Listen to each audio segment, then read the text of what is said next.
नमस्कार मित्रों, मैं आप सभी का शुभचिंतक एवं साथी विश्व मौर्य परिषद। आइए आज आपको चाणक्य जी का अर्थात चाणक्य विश्वगुप्त मौर्य का सच्चा इतिहास बता रहा हूँ। इसको बहुत ही बारीकी से और बहुत ही ध्यान से सुनिएगा। चाणक्य के रहस्यों से पर्दा उठाने जा रहा हूँ, तो ध्यान दीजिए। चाणक्य अर्थात विष्णुगुप्त का सच, चाणक्य विष्णुगुप्त ब्राह्मण थे या नहीं। आज तक लोग चंद्रगुप्त मौर्य के पिता और चाणक्य के बारे में भ्रमित हैं। जानिए असली इतिहास। एक पुस्तक उत्तर विहार कथायम सम्राट अशोक महान के पुत्र महेंद्र ने श्रीलंका में लिखी थी। उसका हिंदी अनुवाद चल रहा है। उसके अनुसार चंद्रगुप्त मौर्य और विष्णुगुप्त मौर्य दो भाई थे। इनकी माता का नाम धम्म मौर्या और पिता का नाम चंद्रवर्धन मौर्य था।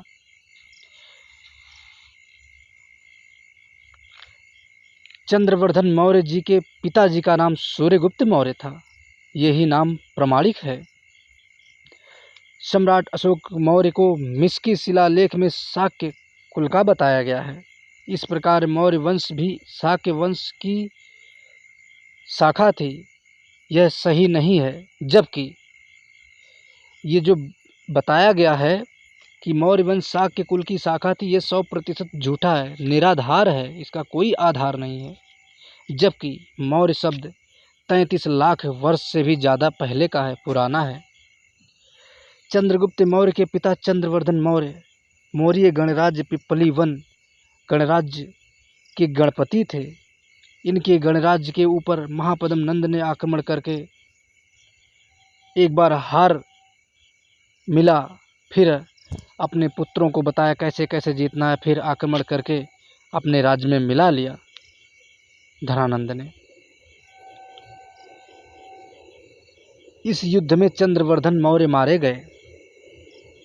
चंद्रवर्धन मौर्य की मृत्यु के पश्चात इनकी माता धम्म मौर्या मूरा, एक नाम शिवा भी प्रचलित है, को उनके भाइयों द्वारा पुरुषपुर वर्तमान पेशावर में पहुंचा दिया गया। वहां रहकर चंद्रगुप्त मौर्य और विष्णुगुप्त मौर्य का बचपन ग्वालों के बीच बीता। बड़ा भाई तक्षशिला विश्वविद्यालय में पढ़ लिख कर आचार्य बने। ये प्रखर विद्वान थे और सकल सूरत में काले थे। इनके तक्षशिला विश्वविद्यालय में ही चाणक्य की उपाधि दे दी गई थी। अर्थात यह प्रखर विद्वान थे और सकल सूरत में काले थे। इनको तक्षशिला विश्वविद्यालय में ही चाणक्य की उपाधि मिली थी। ये किसी चणक वणक के पुत्र नहीं थे। छोटे भाई चंद्रगुप्त मौर्य की शिक्षा भी तक्षशिला विश्वविद्यालय में ही हुई और उन्होंने तीर तलवार चलाना सीखा। ये तीर तलवार चलाने में माहिर और महत्वाकांक्षी थे। उन्हें अपने पिता का राज्य वापस चाहिए था। उत्तर पश्चिम क्षेत्र में यूनानी सिकंदर ने आक्रमण कर दिया था। भारतीय राजाओं ने सिकंदर की अधीनता स्वीकार कर ली थी, लेकिन वहाँ की जनता यूनानियों के अधिकार में रहना नहीं चाहती थी। इसीलिए अराजकता का माहौल बना हुआ था। चंद्रगुप्त मौर्य ने इसका फ़ायदा उठाया और वहाँ के स्थानीय लोगों को लेकर एक विशाल सैन्य वाहिनी तैयार की। इनकी सेना गौरिल्ला युद्ध में माहिर थी। चंद्रगुप्त मौर्य और विष्णुगुप्त मौर्य दोनों भाइयों ने मिलकर पहले सिकंदर की सेना को परास्त किया और उत्तर पश्चिम क्षेत्र को अपने अधिकार कर लिया। इसके बाद उन्होंने अपने पिता का राज्य छीनने के लिए मगध राज्य के राजा धनानंद की राजधानी पर आक्रमण किया और संपूर्ण राज्य अपने अधिकार में कर लिया। चंद्रगुप्त मौर्य राजा बने और विष्णुगुप्त मौर्य उनका प्रधानमंत्री बना। विष्णुगुप्त मौर्य जैन श्रमण थे। बाद में चंद्रगुप्त मौर्य भी जैन धर्म मानने लगे। जहाँ तक प्रश्न उठता है कि विष्णुगुप्त मौर्य को चाणक्य की उपाधि किसने दी, ये उपाधि ब्राह्मणों ने ही दी थी, लेकिन भारतीय उनको विष्णुगुप्त मौर्य के नाम से ही जानते पुकारते। वे एक प्रखर विद्वान, दूरदर्शी नीति निर्धारक थे। अब प्रश्न उठता है कि कौटिल्य कौन थे। कई इतिहासकारों ने चाणक्य और कौटिल्य को अलग अलग बताया है। कौटिल्य का जन्म 3री शताब्दी में हुआ था और कौटिल्य एक ब्राह्मण थे। ब्राह्मण द्वारा कौटिल्य को ही अर्थशास्त्र का जनक कहा जाता है। चाणक्य और कौटिल्य दोनों अलग अलग हैं। ब्राह्मणों ने मौर्यों के ऊपर अपना वर्चस्व बनाए रखने के लिए चाणक्य के लिए एक काल्पनिक कहानी गढ़ी और बाद में चाणक्य कौटिल्य को एक ही व्यक्ति बताकर चंद्रगुप्त मौर्य का गुरु बना दिया। मित्रों, बहुत ही बारीकी से विचार करने लायक है, चिंतनीय विषय है ये। और हाँ, आज जो भारत में व्हाट्सएप फेसबुक के माध्यम से लोग फॉरवर्ड खेलते हैं, लोग अपनी बुद्धि नहीं लगा रहे हैं। खासकर मैं मौर्यों के लिए कहना चाहता हूँ, यदि मैं मौर्यों को मूर्ख कहता हूँ तो उसमें मैं भी आता हूँ, अर्थात मैं भी मूर्ख हुआ। इसके लिए मैं ये भी कहना चाहूँगा, मैं किसी को मूर्ख नहीं कह रहा हूँ, लेकिन अभी भी समय है, संभल जाओ मौर्यों, चंद्रगुप्त मौर्य के वंशजों, संभल जाओ, अपना दिमाग लगाओ और अपने आप को हमेशा सर्वश्रेष्ठ समझो और सर्वश्रेष्ठ ही रहो और सर्वश्रेष्ठ बात करो, सर्वश्रेष्ठ दिखो, सर्वश्रेष्ठ काम करो। क्योंकि तुम गरीबी में मरने के लिए नहीं पैदा हुए हो, तुम राज करने के लिए पैदा हुए हो। ये मैं मौर्य वंशी भाइयों से कह रहा हूँ।